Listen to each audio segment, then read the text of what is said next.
I'm Shane Phillips, the Chief Executive Officer of the Phillips Group. We're a management consultancy focusing in HR consulting, and I'm here at the largest HR convention in the GCC, the HR Summit and Expo, and I'm here with Mr. Robert Mosley, who is number 477 on the top 500 global gurus list.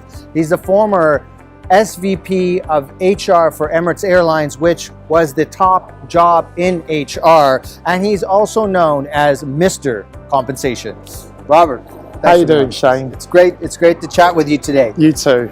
You know, when you look at a CEO's assessment and you assess the CEO's capability set, they were very comfortable changing the vision, changing the strategy. Now, if you're changing vision and strategy, you have to, in my opinion, change your comp and ben structure as well. If you're not changing your comp and ben structure, I would say that CEO is lacking some critical capabilities. You agree or disagree with what I'm saying? I couldn't agree with you more.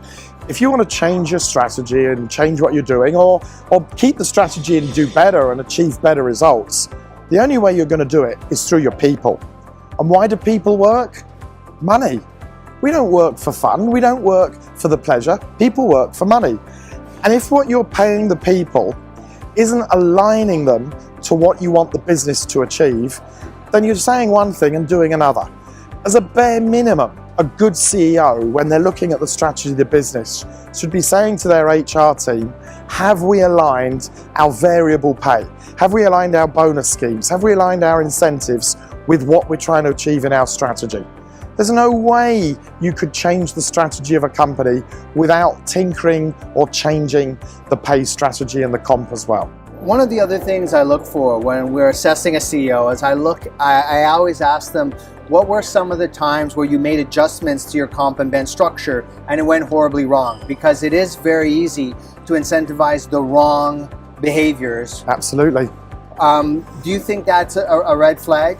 I'd be more concerned about a CEO that wasn't at least willing to try.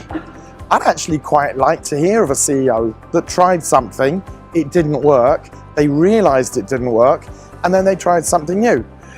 Sales incentives for your sales force.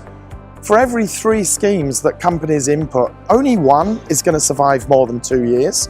2 of them aren't going to work. And you've got to be aware of when it's working, when it's not working, and be prepared to change. I'd love a CEO to make mistakes as long as they know when to change. But a CEO that doesn't even try, that leaves the things as the status quo, that's my red flag.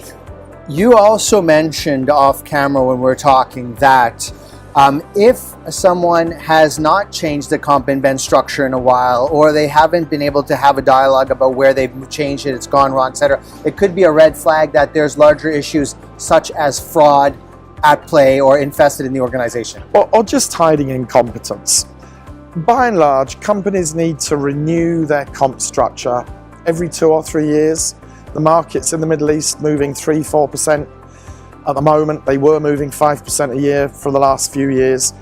If you haven't changed your structure for 2, 3, 4 years, if your pay structure today is the same as it was, let's say, in 2014, you're at least 10% behind the market. And it's only going to get worse next year with VAT coming in and costs going up. You've got to change your structure every 2 or 3 years. And if your HR team is saying everything's fine, it's not. There's always anomalies within a company.